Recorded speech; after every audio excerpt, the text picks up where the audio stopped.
Kembali kita di Ngaji Narasi Online.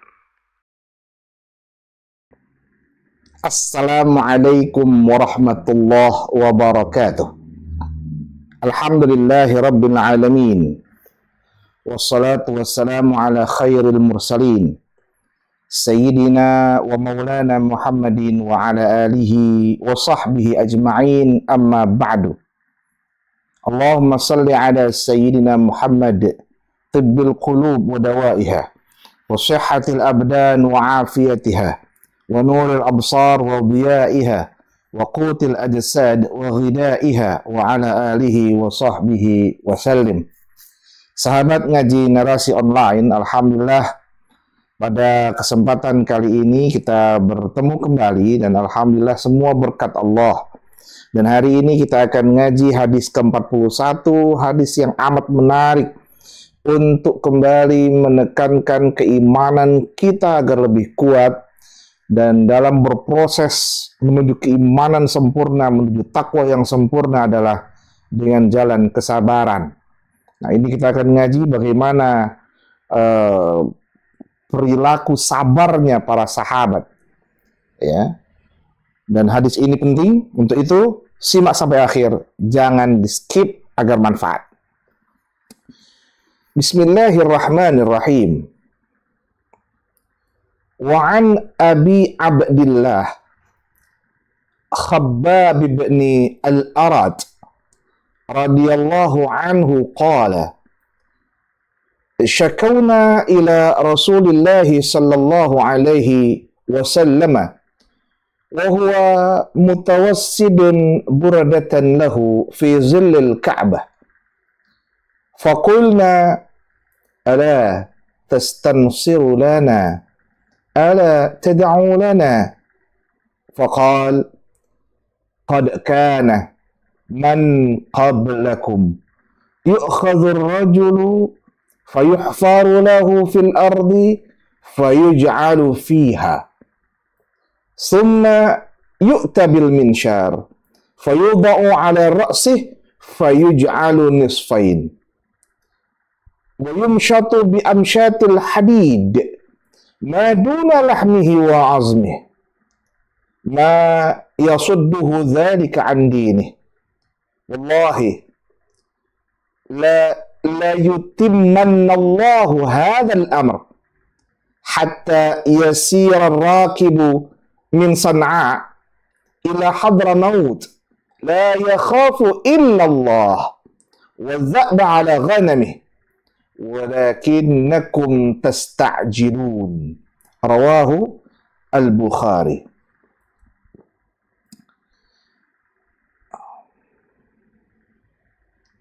وفي رواية وهو متوسد بردة وقد لقينا من المشركين شدة.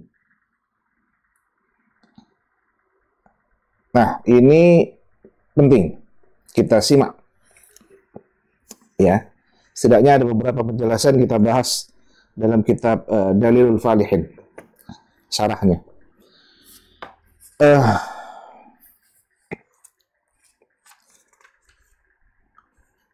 Wa'an Abi Abdillah, hadis ini disampaikan, diinformasikan oleh Abu Abdillah yang bernama Khabbab bin al-Arad.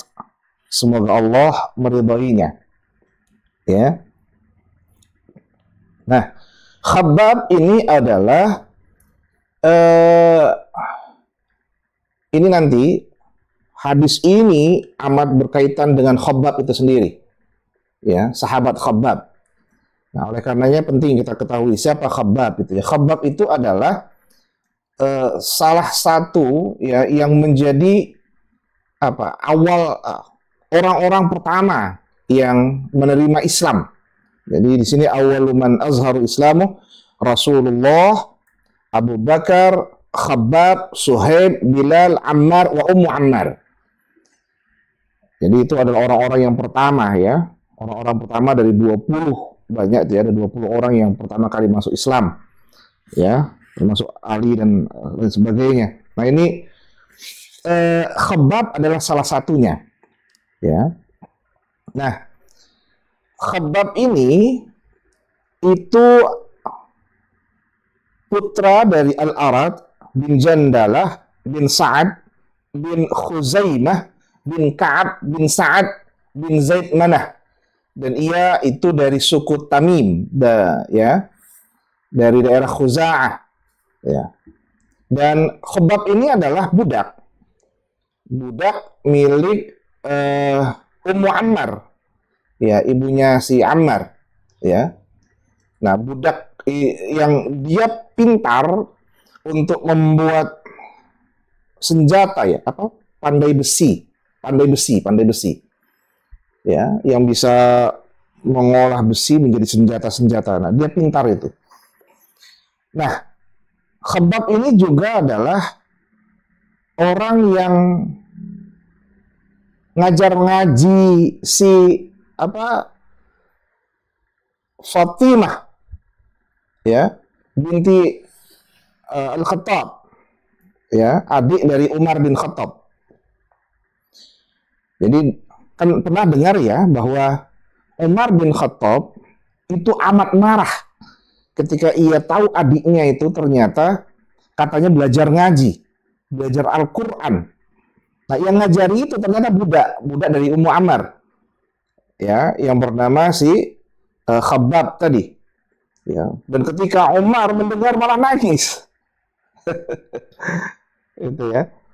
Nah, inilah si Khabbab, tokoh yang amat hebat, yang disiksa habis-habisan. Kalau kita dulu pernah dengar ada orang yang sampai ditindih pakai batu panas besar, kemudian diikat pakai rantai besi yang sudah dibakar. Ya, ini Khabbab ini, dan tidak mau keluar dari Islam, tetap dalam Islam meskipun disiksa habis-habisan. Ya. Nah, beliau Khabbab itu setelah Rasul wafat, ya, karena beliau itu Khabbab itu nanti wafatnya di luar, ya, pada tahun 37 Hijriah. Nah, ketika Rasul wafat, Khabbab berpindah dari Madinah ke Kufah.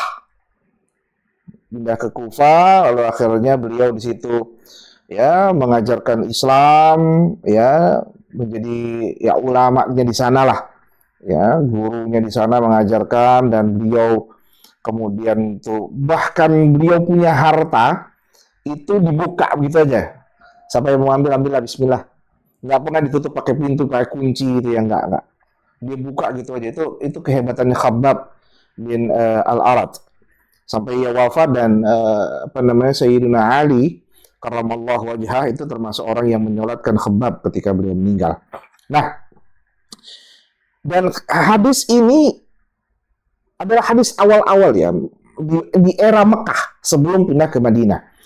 Sehingga beliau berkata, Khabbab ini berkata, syakawna ila Rasulillah sallallahu alaihi wasallam, kami, ya, curhat, ya, ngadu ke Rasulullah sallallahu alaihi wasallam. Dan saat itu Rasulullah wa huwa mutawassidun burdatan lahu fi zillil Ka'bah. Rasul lagi ada di zillil Ka'bah, ya, kan matahari itu, ya, matahari kebetulan pas yang nutupin nggak kena matahari. Nah, Nabi lagi tiduran di sana, mutawassidun burdah. Burdah itu baju gamis yang di luar yang tebal itu loh, ya, yang tebal, ya, bisa jadi dari bulu atau apapun yang amat tebal, ya, wool lah, ya, yang tebal, yang kemudian mutawassid, dijadikan wisadah, dijadikan sebagai alas untuk bantalan, ya, bantalan Nabi. Nah, Nabi lagi tidur-tiduran di bawah Ka'bah yang ketutupan, dia nggak kena panas matahari, ya, sambil enak tiduran. Nah, tiba-tiba si Khabbab ini datang ngadu gitu, ya, ngadu. Dan ini dengan beberapa orang, ya, sahabat yang lain ngadu kepada Rasulullah. Fakulna, apa yang disampaikan kepada Rasul, apa yang dicurhatkan, ala tastansuru lana, ala tad'u lana, wahai Rasulullah, apakah engkau nggak mau minta sama Allah agar Allah menolong kita. Ya, berdoa untuk kita semua ini apa nggak mau ya Rasulullah. Gitu ya. Ini ungkapan amat normal ya ketika mereka dalam keislaman awal disiksa, disakiti. Tentu wajar ketika ada yang berkata kepada Rasul, ya Rasul, coba minta saja sama Allah agar kita diselamatkan. Gitu ya. Wajar, amat wajar, amat wajar. Ya. Dan apa yang dijawab oleh Rasul? Faqala. Oh, ini ungkapannya nasihat, ya. Diminta ya Rasul tolong doa saja, tolong mintalah sama Allah biar kita diselamatkan, mereka ini ya kasih hancur semua gitu. Intinya gitu ya poinnya ya. Ya kira-kira seperti itu. Karena minta diselamatkan. Kata Rasul apa? Qad kana man qablakum ya yu'khadhu ar-rajulu fayuhfaru lahu fil ardi fayuj'alu fiha. Masya Allah. Begini ya Khabbab dan kawan-kawan, gini. Kalian kan sudah tahu bahwa dulu sebelum kalian sudah ada, sebelum kalian itu berarti sebelum Islam ya, sebelum Islam itu sudah ada orang-orang ya yang mendakwahkan agama ya, agama tauhid itu ya. Itu ternyata yu'khadhur rajulu, mereka ditarik, disiksa, fayuhfaru lahu fil ardi, dibentangkan bahkan fayuj'alu fiha, sampai dipendem, ditanam. Ya, istilah ini kan zaman dulu tuh kan gitu ya, kumpulin semua, udah disiapin tuh. Siapin lubang besar, semua orang suruh datang, sini. Ah, ini sama kayak ya kemarin, hadis yang sebelumnya ya. Ya ada seorang raja yang apa namanya ternyata masyarakatnya itu lebih percaya kepada orang yang memiliki karamah, sehingga mereka semua beriman. Akhirnya dibuatkan lubang besar, dikasih minyak, kayu bakar, suruh cemplung semua, masukkan semua ke dalam lubang itu. Sama lah persis, ini sama. Kamu kan tahu bahwa dulu itu ada orang-orang yang juga mendapatkan mendapatkan cobaan yang besar ya dalam menjalankan dakwah tauhid, dakwah atas nama Allah. Bahkan mereka sampai ditanam di dalam tanah. Bahkan ada yang summa yu'tabil minsyar ya fayudha'u ala ra'sihi fayaj'alu nisfain. Ya, ada yang didatangkan minsyar, ya, gergaji, ya, fayudau ala ra'si, lalu diletakkanlah gergaji itu di atas kepalanya, fayuj'alu nisfain, lalu dibuatlah dia dibelah menjadi dua. Ya, ini kisah yang lalu yang kita bahas itu tentang karamat wali, karamah. Karamah wali itu pasti ada itu. Kita jelaskan kan waktu itu. Mereka ada orang yang mengajarkan Islam, mengajarkan dakwah salam, dakwah keislaman, ya. Lalu tiba-tiba dibelah dan pakai minsyar, ya, pakai gergaji, belah sampai habis. Ya. Wa yumshatu bi amsyatil hadid. Ya. Bahkan ada yang imsyat itu sampai dicabik-cabik ya dengan biamsyatil hadid, dengan alat pencabik dari besi ya. Masya Allah maduna lahmi wa azmi, sampai la ilaha illallah Muhammadur Rasulullah SAW. La ilaha illallah, alangkah hebatnya perjuangan. Sampai daging itu terlepas dari tulangnya itu, dicabik-cabik habis sampai dagingnya itu lepas semua, ya, lepas dari tulang-tulangnya itu. Ya Allah, alangkah hebatnya kita ini, nggak ada apa-apanya, Allahu Akbar. ma yasudduhu dzalika an dinih. Meskipun demikian, mereka tidak sedikit pun lari dari keyakinannya, dari agamanya. Tidak berpaling dari apa yang diyakininya tersebut, bahwa la ilaha illallah, bahwa hanya Allah lah Tuhan yang Maha Esa. Nggak mau. Allahu Akbar, Allahu Akbar, Allahu Akbar. Allah.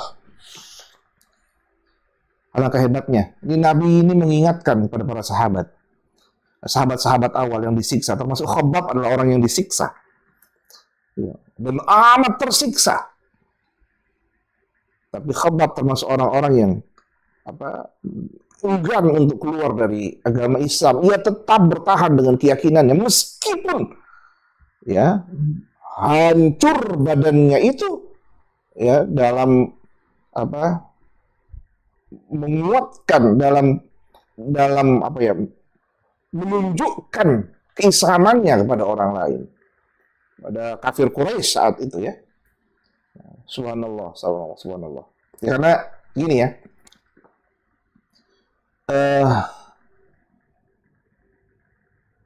Nabi dan para sahabat itu punya, dan semuanya ini sifatnya umum juga, punya apa istilahnya tuh, kemiripan. Ya, orang-orang yang berjalan seperti Nabi, dakwah seperti Nabi, mereka akan punya kemiripan, cobaan. Ya, karena asyadun nasi balaan al-anbiya summal amsal fal amsal.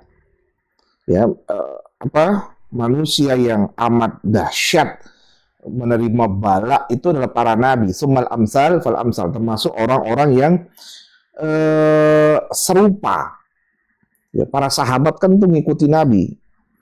Ya, apalagi generasi awal, 20 orang pertama yang menerima dakwah Islam. Itu cobaannya begitu berat. Ya. Maka termasuk Khabbab tadi itu. Ya, kalau kita cerita tentang yang raja yang keramat wali itu kan begitu juga, orang-orang yang bersama dengan pemuda yang diberikan oleh Allah karamah. Ya, akhirnya sama mendapatkan cobaan yang berat juga untuk dibunuh. Ya. Nah, ini Nabi menjelaskan tentang itu. Nah, oleh karenanya Allah Subhanahu wa taala melalui lisan Nabi Muhammad sallallahu alaihi wasallam ini memberikan penekanan bahwa wallahi, kata Rasul, demi Allah, la yutimmannallahu hadzal amr. Sungguh bahwa Allah akan menyempurnakan hadzal amr. Hadzal amr ini, urusan ini maksudnya adalah agama Islam, dinul Islam. Bahwa demi Allah, Allah akan betul-betul, sudah pakai demi Allah, pakai lam taukid lagi, ya, benar-benar akan menyempurnakan ajaran Islam ini, agama Islam ini. Yakinlah, kata Rasul kepada para Khabbab dan para sahabat lainnya yang menemui Rasul, yakinlah. Karena udah tahu bahwa ada sejarah besar orang-orang yang berdakwah dalam dakwah tauhid itu disakiti, bahkan dibunuh. Ya, tapi mereka tidak mau keluar dari ajaran Islam, dari ajaran agama tauhid. Mereka tidak mau keluar. Tetap, kalian kan sudah tahu. Dan wallahi demi Allah, Allah akan menyempurnakan agama ini. Allah yang akan menjaganya, Allah yang akan menyelamatkan. Hatta yasir rakib, sampai nanti ada masa orang-orang yang berangkat jalan min Sana'a. Kalau kita bahasa Indonesianya Sona'a. Sona'a itu ibu kota Yaman sekarang ya. Kalau di kalau dalam kitab Dalil Falihin ini Sona'a itu adalah Madinah fil Yaman, dan atau ada yang kedua di Syam, Sona'a. Ya. Tapi ini penjelasannya bahwa nanti karena sempurnanya ajaran Islam ini, akan datang satu masa di mana orang berjalan, ya, musafir, maksudnya bepergian dari San'a ila Hadramaut la yakhaf illallah. Tidak sedikit pun punya rasa takut dalam perjalanannya itu dari San'a ke Hadramaut. San'a ke Hadramaut itu informasinya ya itu sekitar 578 kilometer. Ya, jaraknya dari San'a itu ke Hadramaut. Ya, meskipun daerah sama-sama Yaman tapi beda daerah antara San'a dengan Hadramaut. Itu sekitar 578-an kilometer atau 579 ya, sekitar segitulah.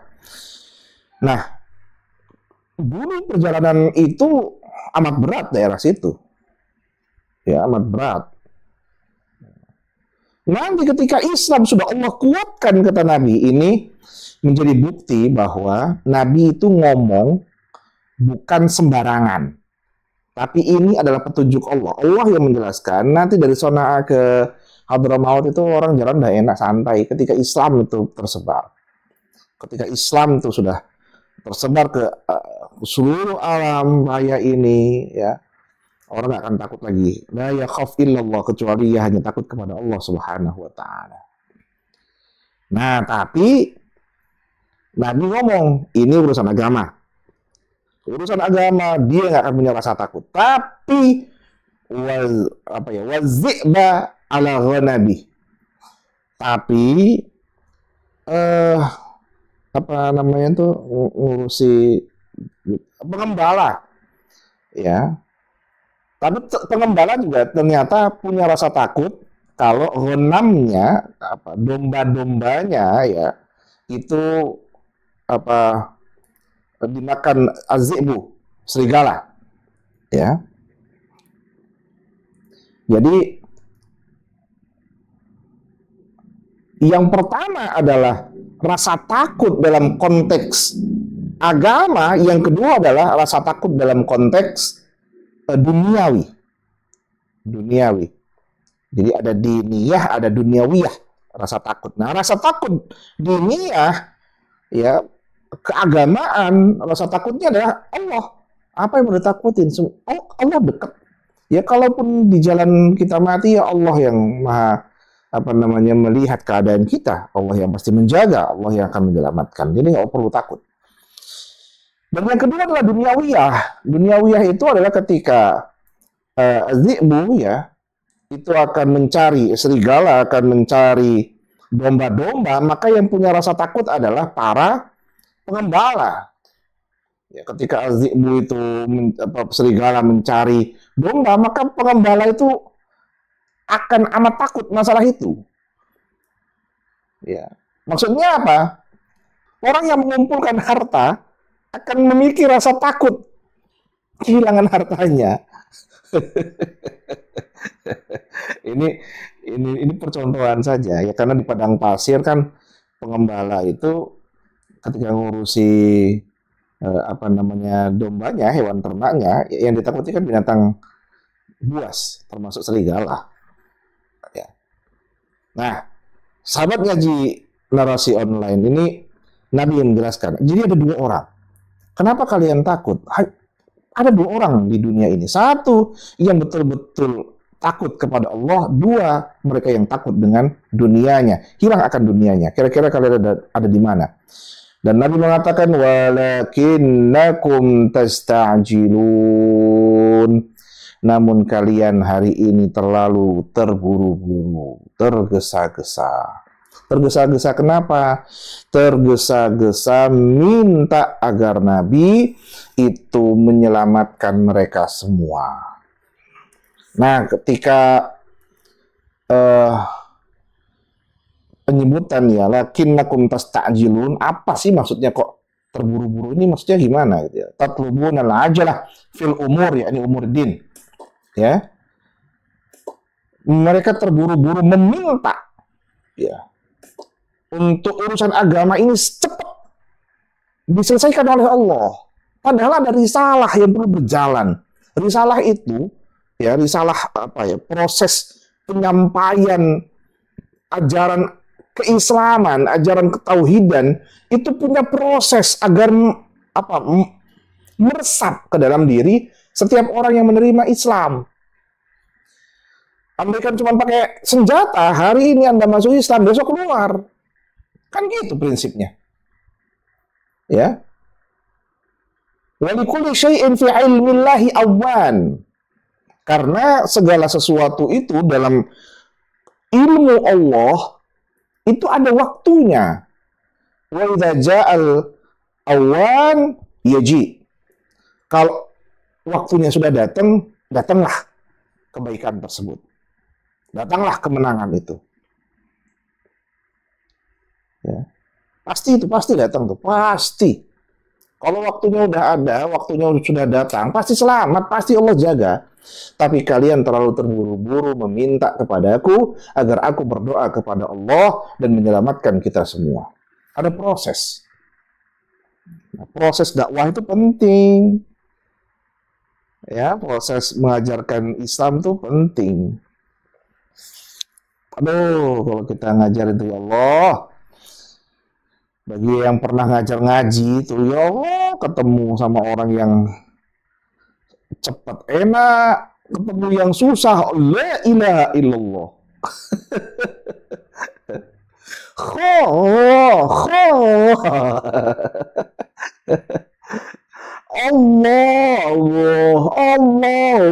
Itu, ya begitulah.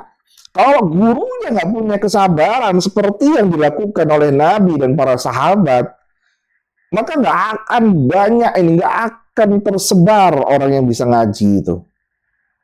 Ini hebatnya guru-guru ngaji itu ya, subhanallah. Ya karena mereka mengikuti Rasul. Nah, ketika kita berdakwah dalam mengajarkan itu butuh kekuatan.